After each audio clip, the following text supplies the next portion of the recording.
Okay, so today I want to talk about the art of personality reading. And this is something that I get asked a lot when I'm talking with clients. All the time, the subject comes up. And especially in the realm of human intelligence, HUMINT, right? Because we can read personalities without drifting into this armchair uh, diagnosis or this movie spy kind of nonsense thing that we see. And it starts by understanding that personality is not a label. Personality is a predictability pattern. It's a predictability engine. And when we're looking at people, when we're trying to gauge up people, whether it's on the phone, whether it's through emails or face to face, whatever it is, right? You can map what's possible in their personality, okay? You can figure out what's stable in someone. And you can predict what people will do when you put them under pressure.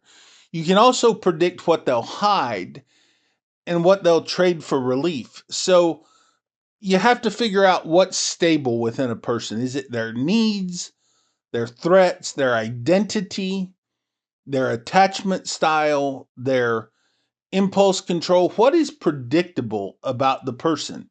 And when you can predict that, you can figure out what they'll do under pressure. And you can also figure out what they're going to hide and what they'll be willing to trade to get rid of the problem, right? So whether we're dealing with attorneys or whether we're dealing with just general intelligence, right? Whatever it is, we generally, when we're talking with somebody, we're sizing them up to figure out what is stable within that person. And personality matters a lot in terms of human intelligence. And there's a real value to this, right? Because a person's personality can be the real, let's say, motive decoder, right? So two people can want the identical same things, whether it's money, maybe they want status, maybe they want safety, whatever it is. But they can want the same thing. Two people can want the same thing for very different reasons. And a person's personality helps tell us what the driver is. Is it approach? What are they trying to gain something from it? Maybe they want achievement, maybe they want admiration, maybe they want to be avoided. Things like fear, uh, shame, abandonment. Maybe they're trying to avoid something, right? Or maybe they want control. Maybe they need some dominance in their life, or maybe they just want autonomy, which is something I talk about a lot. Maybe they just want certainty in their life. So, personality is a good motive decoder. And that's why we talk so much about personality. When we're dealing with a person, right, and their personality, and we're trying to figure out what their personality is, right, we're looking for rapport. Okay. We're looking, what does that mean to the individual, or what does that mean to the group, right? So, oftentimes I think we think that rapport is just one thing, and it's not. For some people, rapport is warmth. Okay. For other people, it's respect. For someone else, it may be competence, or, uh, being able to be discreet, or maybe predictability, right? All of these things are a form of rapport. If you mismatch all of these things, you don't just fail a person's rapport. You don't. What you end up doing is you end up triggering their defenses, is what we've learned through this. So we're trying to figure out their personality, and we're trying to build off of this person's rapport. Okay. You see how this is a step ladder effect. Is Anti-validation is I can be oftentimes when I'm talking with people. Person's personality does improve our source validation. Okay. So personality affects a lot of things, and three things mainly. It affects a person's accuracy, their memory, and their honesty. Okay. Some personalities, and we see this a lot in lawyers, they exaggerate to stay interesting, right? Other people, like a lot of doctors will minimize themselves to stay safe.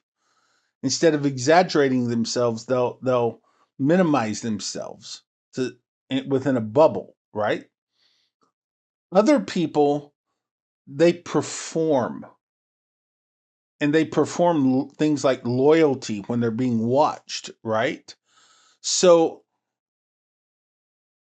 knowing this style helps you separate distortion from deception, if that makes sense. Okay. And I know I'm probably just scratching the surface here on this conversation, but when we're talking about human intelligence in business and in the legal sense and dealing with trying to figure out where a person is at, we see this more as a risk management tool.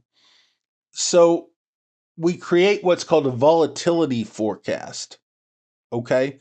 Which is under pressure. When we put you under pressure, we see, do you not become just a random person? But do you know yourself? Do you become more of yourself and become more of yourself with a greater volume, right? So when we add personality and stress together, we get what's called a volatility forecast. And we try to use that volatility forecast when we're interviewing people, when we're talking with people, when we're trying to gather intelligence in a certain group or something like that. I use this a lot as a journalist, trying to figure out where people are at. Okay, so let's talk about the personality map for human intelligence, HUMINT, right? I generally draw off of the big five. And I think if you're looking for something very field practical, the big five is kind of hard to beat, right? You look at extroversion. Well, let's go through these one by one. Extroversion. Are you getting enough energy from the interaction, or does this interaction drain you? So if you look at talkative might equal cooperative. Quiet might mean that they're withholding something. You have to figure this out. This is one of the big five. What is a person's agreeableness? Cooperative versus a combative baseline. Low agreeableness in people, that requires respect. It requires structure, not friendliness, right? So we're checking to see how agreeable a person is, and I have to be able to change my approach to that almost instantly.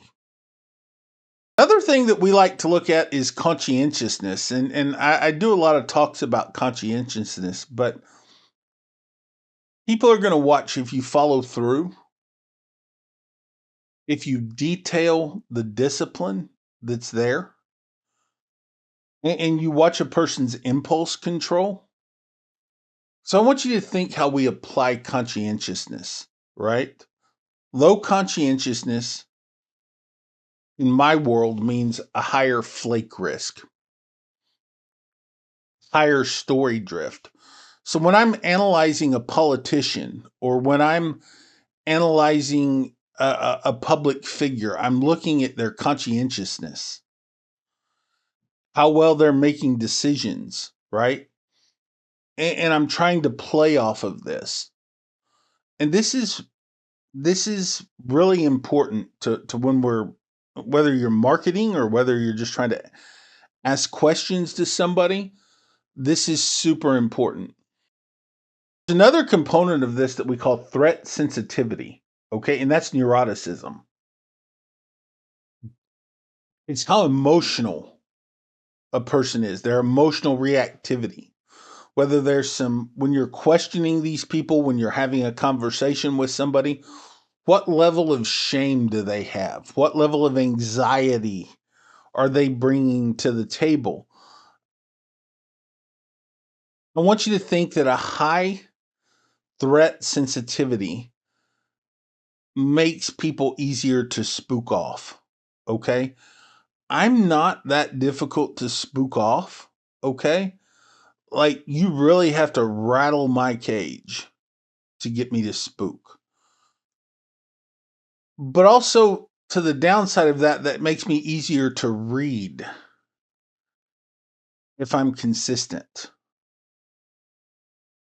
So I'm playing off of this that's a whole nother topic we can discuss, neuroticism. But that's one of the big five, and that's what we play off of a lot. The next thing I look at is openness. How open is a person to conversation? Are they curious? Are they tolerant? Do they seek a lot of novelty? You know? Let me tell you about high openness. High openness responds to ideas. It responds well to meaning. Now, low openness, on the other hand, responds to tradition and certainty. Okay? So when we're sizing up a politician or when we're sizing up a group of people, we're trying to see how open they are. And then we combine all of this, these big five factors, into this human intelligence report to say, okay, this is the type of person or this type of group of people that we're dealing with. So everyone can act normal for 30 seconds or so, right? The gold is when you introduce this mild friction into the conversation. When you introduce some uncertainty or maybe some waiting, some boundaries, some contradictions into the table, maybe there's some small disappointments. Anyone can act normal for a short period of time. We want to figure out what they act over a long period of time, how they act over a really long period of time. Do they negotiate? Do they withdraw? Do they attack? Maybe they begin to charm. Perhaps they freeze up. Maybe they flip the script on you.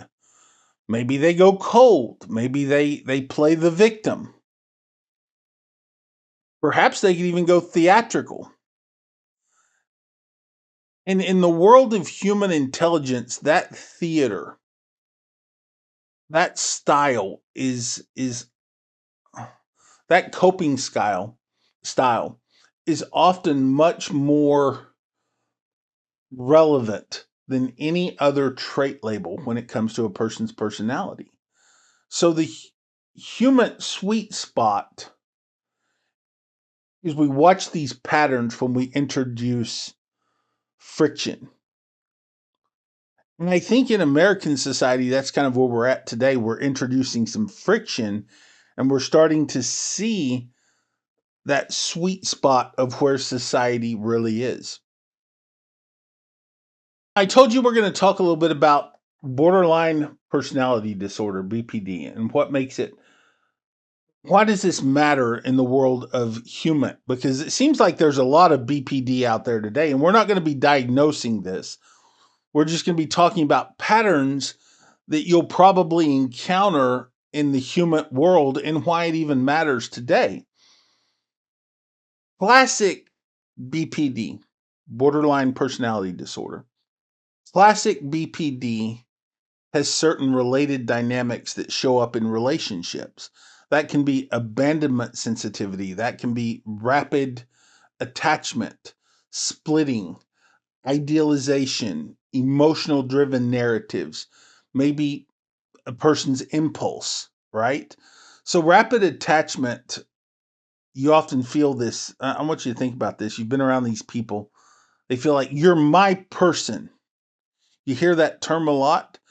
Usually, when I hear my person, my dog, my cat, whatever, when you hear that, you see that energy and you feel that energy, you generally think that this person has some sort of rapid attachment syndrome, right? And so in the world of HUMINT, I'm starting to think, okay, what kind of person am I dealing with here? Do they have some sort of split personality? Can I trust this person? Can I buy into this person? Usually, this is one of the triggers that we watch for. Another thing is abandonment. You know, tiny distance, just a tiny distance feels like some sort of betrayal, right? So we're talking about rapid attachment and abandonment sensitivity. This is two things that we're watching out for. Maybe they're splitting. People become all good or all bad all at once. We see that a lot in society today. We also see a lot of idealization, right? Which is this devaluation cycles that we see people get into, which then leads into emotion driven narratives. The feelings are real, the conclusions are what's unstable, right? Hang on, I gotta silence my phone here. So when we start looking at these things, and I guess you could add this impulsivity into this too, especially under stress, whether it's sex, spending, substances, sudden moves, whatever it is, right? Being impulsive is something that we're watching out for. And these are classic BPD dynamics that show up in these interhuman relationships. So, in the world of human intelligence, we're really looking at this because you're wanting to control the pace. Let's go back to rapport. You're wanting to control the pace of rapport, right? When you're dealing with people, that feels productive until it turns, right? So when these people start showing this rapid attachment, that's when we generally take a step back and say, you know what? This is not cool, you know? We also see that a person's state, right? They're where they're at in this moment of time affects their reliability. Okay. Like when they're regulated, it affects when they're chaotic. What is this person's state? And what is the state around them? So we're taking a look at that as well. And there might be kind of some triangulation with this too. Like they come back and they say, something like you're the only one I can trust, everyone else is against me. We call that triangulation. And that's kind of a sweet spot in human intelligence. And sometimes when I'm dealing with a person or trying to figure out whether a person where they are on this sliding scale, right? I'll introduce some boundaries because boundaries do matter. Boundaries matter a lot because inconsistency to an unstable personality, it's gasoline. I mean, it's like throwing fuel on the fire, right? So what I'm looking for when I'm interviewing a person, when I'm negotiating with a person, when I'm questioning a person, when I'm just dealing with a person in general, I look for that predictability and their intensity. Reason I'm looking at this predictability is it speaks about a person's ethics, their rationale, and their practicality.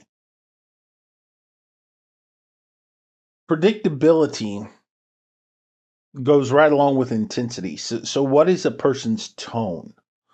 You know, are they okay with consistent rules? Are they okay with consistent timing? Are they okay with boundaries?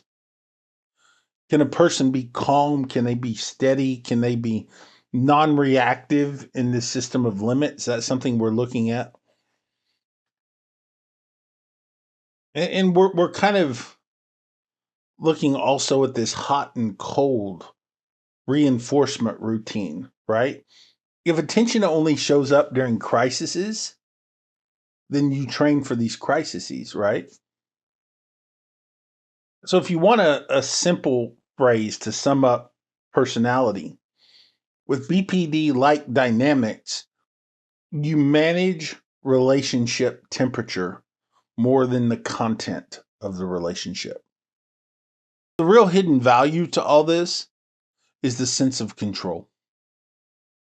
A lot of people a lot of behavior looks like personality, right? And that's actually perceived as control, right? Okay, we call that perceived control. And that's when people feel trapped, when they feel watched, when they feel powerless, they get weird very fast, right? And I've written a lot about this on autonomy and control as psychological stabilizer maps, right? What I've written about kind of fits very cleanly, even though mostly I'm talking about the creator ecosystem. This this falls very easy into the human mechanism, and you see that the creator economy and the economy as a whole is um, what am I trying to say here? It's the same mechanism, right? In human terms, if the person feels that they have no agency, you'll see performative compliance, resentment, volatility, and shut down, right? So you have to give them some agency to make choices on their own. I'm reading somebody. Okay, there's four things that I look at. One, rewards. What does a person light up for? What makes them happy? Status, safety, belonging, money, meaning. What is it? What makes them light up? What rewards do they react to? Number two, threats. What makes a person defensive? What makes them feel shame? What makes them feel disrespected? What makes them feel abandoned? What makes them feel this loss of control? Number three, what is their attachment style? Do they pull closer? Do they push away? Do they test you? Do they stay steady? These are things that I'm looking at in the human realm. And finally, regulation. How fast do they recover after these emotional spikes? Because we all have, I believe, if we look at the psychology of it, everyone has these emotional spikes. If you follow those four things, that's enough to guide your approach and to guide your trust collaboration with the people that you're dealing with and to guide the pacing, right? Without pretending that you're trying to diagnose this borderline personality disorder, which I believe a lot, especially here in America in 2026, a lot of people have it. So when I'm talking about personality, I'm talking about something much deeper than that. My name is Matt Pierce. I hope you've enjoyed this video. Please like, subscribe, comment, and share, and join the conversation. I'd really appreciate it. This has been a real helpful thing for me to talk through. And as you know, I post a lot of things here on my channel where we're just talking through things. So anyway, feel free to like, subscribe, comment, and share. I'd love to talk with you about it.